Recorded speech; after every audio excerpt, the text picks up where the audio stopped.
انشاءاللہ وہ 70 یا 100 مرتبہ جو کریں گے انشاءاللہ العزیز اس سے معاف ہو جائیں گے۔ کسی نے ایک سوال کیا کہ اگر کوئی شخص گناہ کرے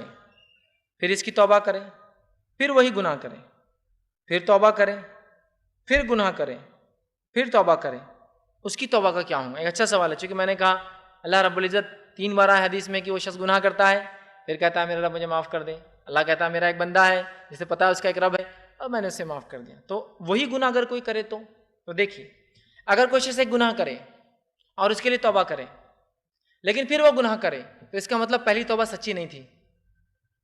آٹومیٹیکلی پہلی توبہ ختم ہو گئی۔ اگر سچی ہوتی تو وہ اگلی بار نہیں ریپیٹ ہوتا تھا نا۔ اب جو وہ توبہ کر رہا ہے سیکنڈ، ٹھیک ہے، اگر اس کے بعد وہ تھرڈ ٹائم وہ گناہ کر رہا ہے اس کا مطلب سیکنڈ ہی سچی نہیں تھی اس کی، اگر سچی ہوتی تو وہ گناہ تھرڈ ٹائم ریپیٹ نہیں ہونا چاہیے تھا۔ اب اگر وہ تھرڈ ٹائم کرتا ہے اور اس کے بعد وہ نہیں کرتا اس کا مطلب تھرڈ ٹائم کی توبہ اس کی سچی تھی اور وہ کاؤنٹ ہوں گی انشاءاللہ۔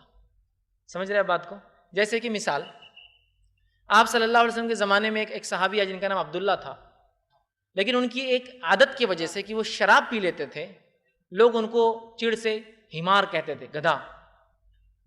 ایک مرتبہ ہوا یوں کہ شراب پی لی، لیکن جب بھی شراب پیتے تھے اللہ اور اس کے رسول سے ایسی محبت تھی سزا لینے برابر آ جاتے تھے، کیا گناہ تو ہوا اب سزا لے لیتا ہوں، کفارہ ہے نا۔ تو آ گئے، جب 2 سے 3 بار ہو گیا تو عمر ابن خطاب رضی اللہ عنہ ایک بار کھڑے تھے اور شرابی کی سزا یہ تھی جوتے چپلوں سے خوب مارو اس کو۔ تو صحابہ سب آئے اور آپ صلی کے پاس وہ آئے، کہا مجھ سے، آپ نے کہا چلو مارو، سب مل کے جوتے چپل مارنے لگے۔ تو عمر ابن خطاب نے کہا لعنت ہے تجھ پر عبداللہ، بار بار شراب پی کے آ جاتا ہے، شراب پی کے آ جاتا ہے، کیسا انسان ہے یار تو، لعنت ملامت کرنے لگے۔ تو اللہ کے رسول نے کہا عمر قطعاً عبداللہ کے بارے میں ایسا نہ کہو اور اپنے بھائی کے خلاف شیطان کی مدد مت کرو، اس لیے کہ جو عبداللہ کے بارے میں جانتا ہوں تم نہیں جانتے، وہ اللہ اور اس کے رسول سے محبت کرتا ہے، اسی لیے سزا لینے آ جاتا ہے نا۔ اگر تم لعنت ملامت کرو گے کل سزا لینے نہیں آئیں گا اور گناہ گھر پہ کرتے بیٹھیں گا، تو اللہ اس کے رسول کی محبت تو ہے جو اس کو سزا کے لیے لاتی ہے۔ تو عبداللہ نے گناہ 1 سے 2 بار 3 بار کیے شراب پینے کا، اس کے بعد پھر نہیں کی، روایت میں آتا، ٹھیک ہے۔ تو اس سے پتہ چلا کہ پہلے انہوں نے کیے سزا بھگتے، توبہ بھی کی ہوں گے، ظاہر سی بات ہے صحابی ہے، لیکن پھر ہو گیا ان سے، وہ پھر آئے تو مطلب پہلی توبہ نہیں، پھر دوسری بار پھر ان سے وہ خطا ہو گئی، پھر پی لیا، یقیناً وہ توبہ کی ہوں گے، ایک صحابی رسول تھے،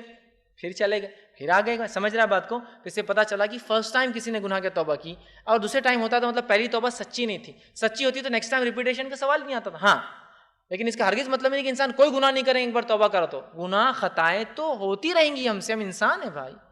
کلو بنی آدم خطا، آپ نے فرما دیا سارے آدم کی اولاد خطا کار ہے،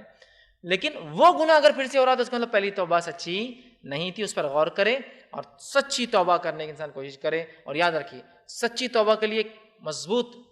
عزم لگتا ہے، عزم۔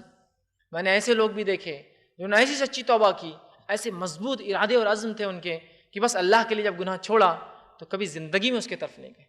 چاہے وہ بکثرت نشہ کرنے والے، چاہے وہ بکثرت زنا اور عیش کی زندگیوں میں جینے والے، چاہے وہ بکثرت گناہوں کی لذتوں کو پانے والے، بکثرت چوری اور چکاری کرنے والے، لیکن جب سچی توبہ کی تو ایسی توبہ تھی ان کی کسی کو انتہا نہیں، ایسی توبہ کرنے والی بھی تھی۔ تو بہرحال ایک سچا ارادہ رکھے، تو وہ پہلی 2 توبہ ان کی سچی نہیں تھی، تبھی تیسرا کیا، لیکن توبہ انسان کرتا رہے۔ اس کا ہرگز مطلب نہیں ہے کہ گناہ اگر ریپیٹیٹیولی مجھ سے ہو رہے ہیں تو میں توبہ چھوڑ دوں، کیونکہ توبہ چھوڑنا تو بہت خطرناک دروازہ